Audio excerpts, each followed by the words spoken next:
Hello friends, तुमचं स्वागत आहे आपल्या चॅनलमध्ये ज्याचं नाव आहे दोघी आणि बरंच काही. तर आजच्या व्हिडिओमध्ये तुम्हाला आमचा एक एक्सपिरियन्स शेअर करणार आहोत, ज्यामध्ये आम्ही तुम्हाला सांगणार आहे की मार्गशीर्ष महिना जवळ आला आणि त्यातल्या त्यात गुरुवारचा दिवस आला की काय डोक्यात विचार चालू होतात.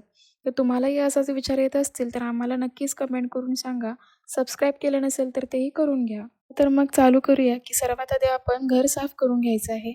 त्यानंतर किचनही साफ करून घ्यायचं आहे, कारण तिथे लक्ष्मीचा वास असतो.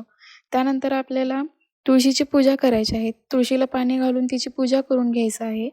त्याच्यानंतर आपण देवाचीही पूजा करून घ्यायची आहे. तर सर्वात प्रथम आपण देवघर साफ करून त्यांना पितांबरीने घासून, स्नान घालून नीट पुसून घ्यायचं आहे. त्यानंतर त्यांना गंधगोळी लावून त्याची व्यवस्थित पूजा करून घ्यायची आहे. त्यानंतर आपल्याला उंबरठ्याची पूजा करायची आहे. तर त्यासाठी आपल्याला काय सामान लागतं? हळद, कापूरचा चुरा, गंगाजल आणि गुलाब पाणी या सगळ्याचं मिश्रण करून घ्यायचं आहे.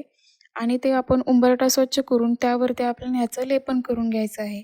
लेपन केलेलं आहे ते व्यवस्थित वाळलं की त्याच्यावरती आपण रांगोळी काढून घ्यायची आहे. रांगोळी काढून झाली की तिथे आपण हळद-कुंकू वाहून त्याची पूजा करून घ्यायची आहे. त्यालाही आपण धूप अगरबत्ती दाखवून पूजा व्यवस्थित करून घ्यायची आहे. कारण उंबरठा हे आपल्या ग्रंथांमध्ये त्याला विशेष स्थान दिलेलं आहे, जेणेकरून ते वाईट शक्ती आणि चांगली शक्ती याचं एक सीमा मानली जाते. पूजा मांडणी करताना लागणारं साहित्य पाहूया. 5 डहाळे, देवीचा मुकुट, त्याची बॉडी, तांदूळ, फुले, त्यानंतर देवीची आभूषणे, वस्त्रे, ओटी हे सगळं साहित्य आपण घेतलेलं आहे. त्याचसोबत त्याच्यासाठी 5 फळे वगैरे याही गोष्टी आपण घेतलेल्या आहेत. पूजेची मांडणी करण्यासाठी सगळ्यात आधी आपण अक्षता वाहून तिथे हळद-कुंकू, चौरंग, त्यावरती परत वस्त्र, त्याच्यावर अक्षता आणि हळद-कुंकू वाहून व्यवस्थित पूजा करून घ्यायची आहे. त्याच्यानंतर आपण देवीसाठी एक आसन बनवलेलं आहे कमळाचं, तर तेही आपण इथं आसन स्थानापन्न करून ची बॉडी बसवून ज्याच्यामध्ये ऑलरेडी पितळाचा कलश आहे. कलशमध्ये आपण पाणी, नाणं, सुपारी हे सगळं घालून व्यवस्थित त्याच्यावरती श्रीफळ बसवायचं आहे. त्याला आपण मुकुट जोडून घ्यायचा आहे. देवीला इथं आपण आता दागिने घालायचे आहेत. तर ज्यामध्ये कसं की मंगळसूत्र, कोल्हापुरी साज, लक्ष्मीहार असे वेगवेगळे जे दागिने असतात, तर ते सगळे आपण देवीला इथं घालून घ्यायचे आहे. सर्व दागिने घालून झाल्यावर आमच्या लक्षात आलं की आम्ही देवीला कानातले आणि नथ घातलेलीच नाहीये.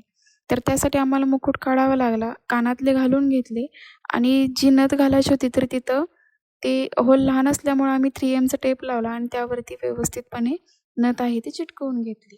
परत मुकुट चढवला, गजरा घातला आणि परत आमच्यासोबत अशी गंमत घडली की आम्ही इथे पानच घालायला विसरलो होतो. पानांचा तर मेन मान आहे आणि आम्ही तोच विसरलो.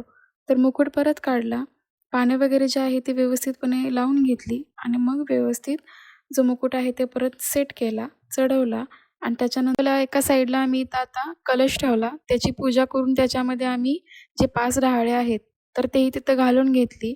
एका ताटामध्ये जी 5 फळं असतात ती मांडून घेतली. देवीची ओटी, तिचे आभूषणे वगैरे असतील अजून, तर तेही त्याच्यात घालून घेतले. चुनरीही घालून घेतली आणि त्याच्यानंतर आम्ही देवीला जी फुलं आवडतात पांढऱ्या कलरची, तर तेही आम्ही इथं वाहून घेतली.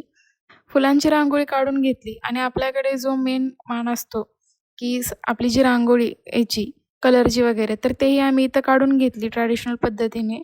अशा प्रकारे इथं मार्गशीर्ष महिन्यातली गुरुवारची पूजा आम्ही इथं मांडून घेतली. आता हे सगळं झाल्यावर आम्ही दिवा, अगरबत्ती लावून सगळ्या घरामध्ये अगरबत्ती फिरवून तुळशीला ही अगरबत्ती व्यवस्थित ओवाळून वगैरे पूजा वाचायला बसलो.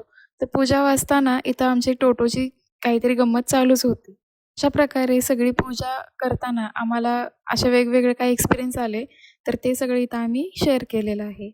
तुम्हाला आवडलं असल्यास तर तुम्ही लाईक करा, त्याचसोबत सबस्क्राईबही करा आणि कमेंट करायला विसरू नका.